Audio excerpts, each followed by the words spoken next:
Hey guys, so there have been some changes even since the last video I posted. If you're watching this, I don't know if you saw my update, but the reason I've been sort of away from Discord, away from YouTube, away from pretty much everything is because I might have breast cancer.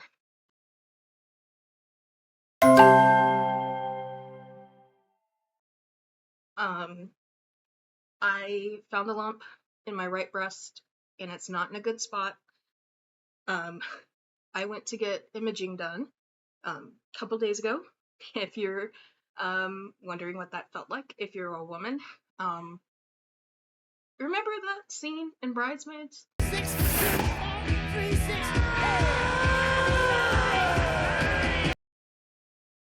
Yeah. Weirdly enough, the ultrasound actually hurt a lot worse than the mammogram, but we can't say I'm cancer free, but we are gonna come back, do some imaging later.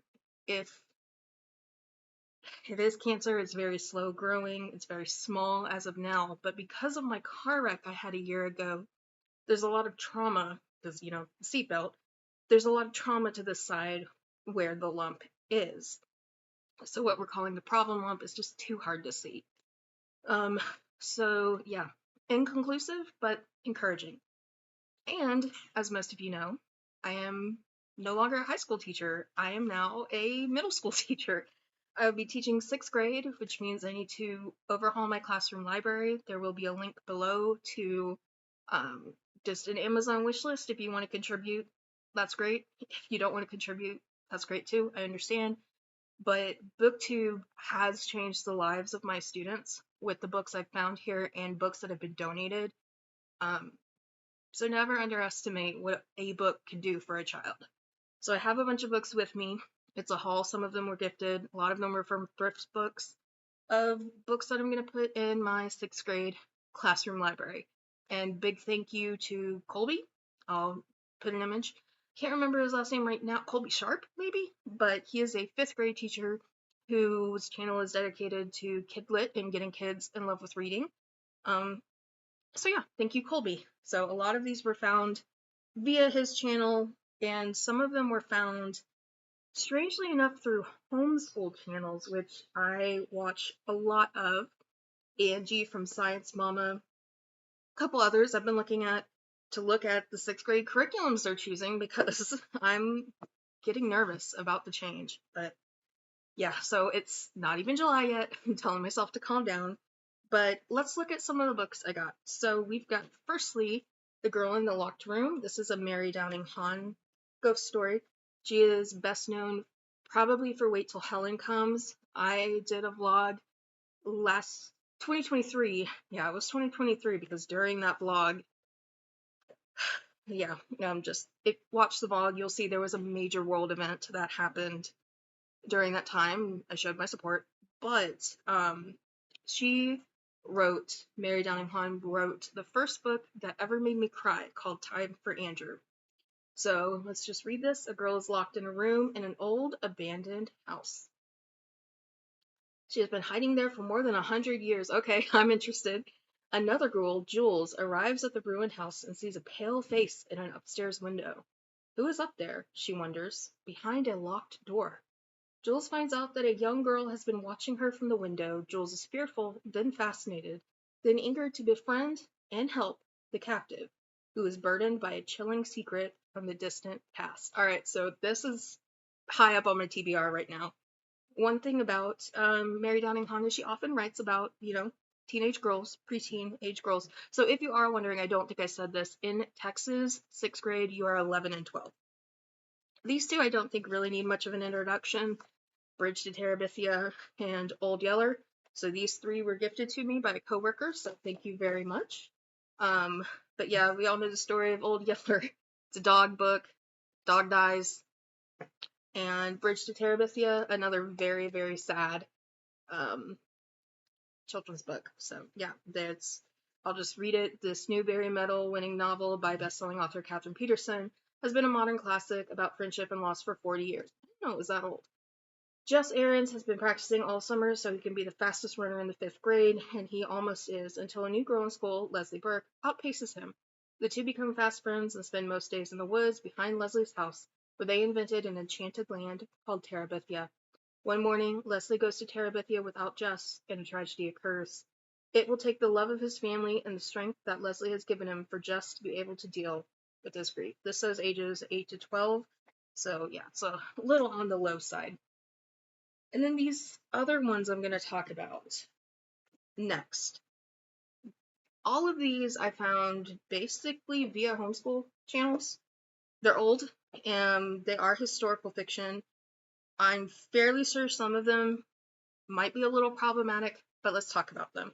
So, Rifles for Waddy, this is a classic. You've probably heard of Across Five Aprils as a Civil War classic. I don't like that book because of the character of the sister, her relationship. She's 14 and she's in a romantic courtship with a 20-year-old man who's also the town teacher. So that's very creepy and it sends the wrong message. If you are 14 and a 20-year-old is hitting on you, go tell an adult. But that is not the message that is sent for this one. So I'll read this one. This is Rifles for Waddy. I think it's from the 50s. So it is old. So 1957. So it sounds like it's not going to have the best message about Confederates. So listen. Jefferson Davis Bussey is 16 when the Civil War breaks out. He can't wait to leave his Kansas farm. So he's in Kansas, but he's named Jefferson Davis. Okay. And defend the Union against Colonel Waddy, leader of the dreaded Cherokee Indian rebels. But Jeff soon, well, first of all, I don't blame American Indians for fighting against the Union. Can you? I mean, goodness. But Jeff soon learns that there's a more to war than honor and glory. As an infantry soldier, he must march for miles, exhausted and near starvation. He sees friends die in battle. He knows that each move he makes could be his last. Then Jeff is sent to infiltrate the enemy camp as a spy, and it is there that he makes his most important discovery. The rebels are just men and boys like him. The only difference between them is their cause. Passing himself off as a rebel, Jeb waits for information he needs to help the Union conquer the enemy forces. But when the time comes, Jeff finds himself up against a very difficult decision. Should he betray the enemy or join them? So yeah, I'm gonna read this. I will probably review it with other like problematic children's books or just children's book that sends the wrong message. If this one sends the wrong message, if it does, I don't know if it's gonna go in my classroom. But here's one I'm fairly sure won't send the wrong message. It is more juvenile than my students will be. It's written for ages like 7 to 10, and it is called Hero Over Here. So, give me 1 second here. I need to find, here we go. Okay, so, Hero Over Here. If you know anything about America in World War I, probably heard of the song Over There, so it's kind of a play on Over There. So it's part of the Once Upon America series, which is a series of book written for small children about American history and like child heroes. So a nurse isn't exactly the kind of hero Theodore wanted to be. Theodore's father and brother off fighting in the First World War.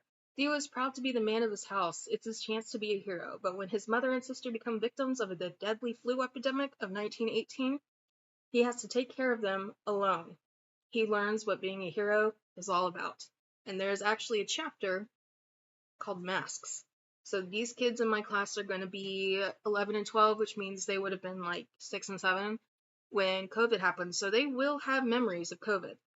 And so COVID has outkilled Spanish flu. Thunder Rolling in the Mountains. This is another one I'm fairly sure most people have heard of. Here we stand when sound of running feet first sees the white settlers on Nez Perce land.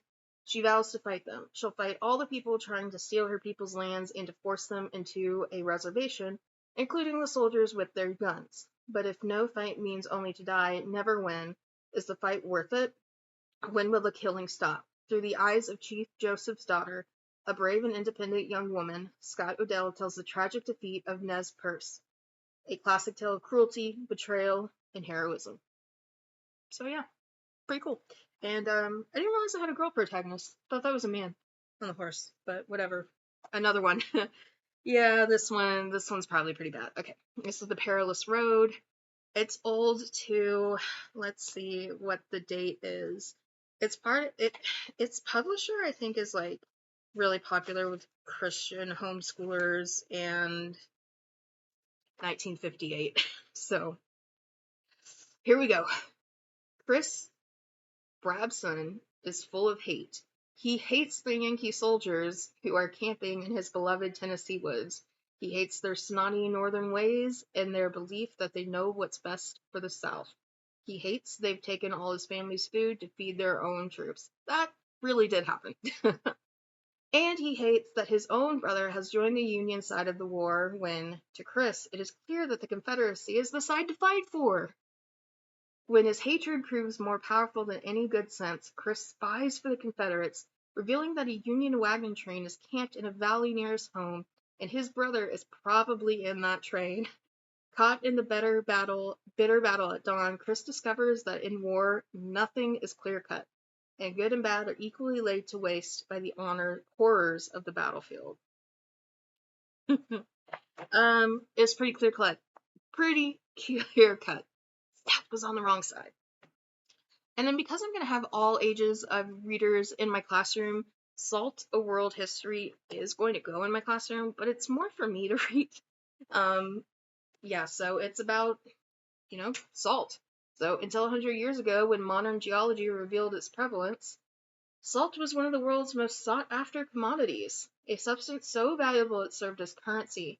Salt has influenced the establishment of trade routes and cities, provoked and financed wars, secured empires, and inspired revolutions. Populated by colorful characters and filled with fascinating details, Mark Delancey's kaleidoscope and illuminating history is a multi-layered masterpiece that blends economic, scientific, political, religious, and culinary records into a rich and memorable tale. So I've wanted to read this one for a while.